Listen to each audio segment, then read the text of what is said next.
Hello, everybody. This is Pastor Willie, and this is the encouraging word for today.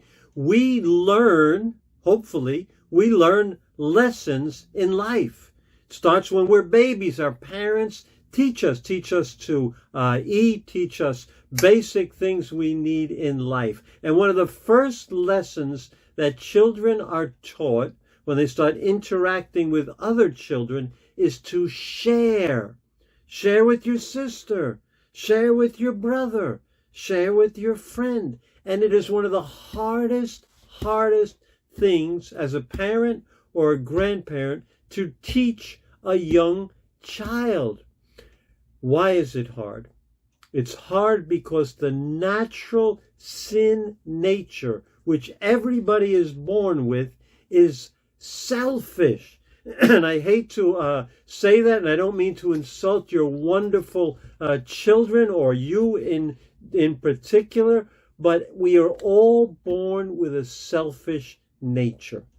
And children have to learn to share. And usually they only learn to share if they're given a reward. In other words, if there's something in it for them, then they'll do it. Or to avoid a timeout or some other kind of punishment. Then they will share. But from their heart, I don't think so.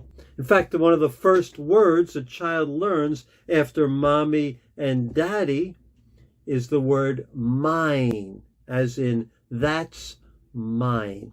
There's an incident in the life of David where we learn a lesson about sharing, because adults need to learn that lesson too. Sharing, generosity. Here's the background. David has won a battle against the Philistines, and he's plundered. He's taken goods and possessions from them. But some of David's men had stayed back in the camp. And now the men that had won the victory, along with David, are coming back with the plunder. Let's pick up the story at 1 Samuel chapter 30, verse 22 and 23. But all the evil men and troublemakers among David's followers said, because they did not go out with us, we will not share with them the plunder we recovered. David replied, no, my brothers, you must not do that with what the Lord has given us. He has protected us and delivered into our hands the raiding party that came against us. We will not share. Sounds like a little child. But these are adults. These are grown men, because the sin nature is there. Their mentality was, these other people didn't earn it like we did. They don't deserve it like we did. They're going by the natural man, the flesh, as the Bible says, not by the Spirit. And notice that they're called evil men and troublemakers. But David, to his credit, knew the basis of generosity.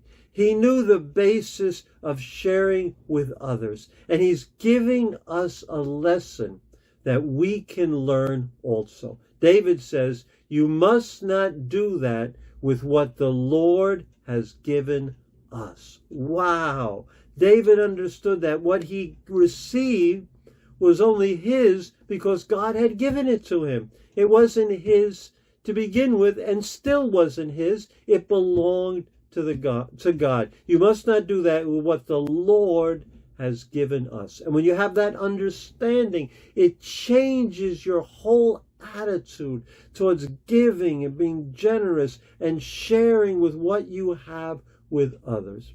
David knew that what he was given was from God, and that he was just a manager of what God had given. And that, my friends, is the basis or the root for a life of generosity.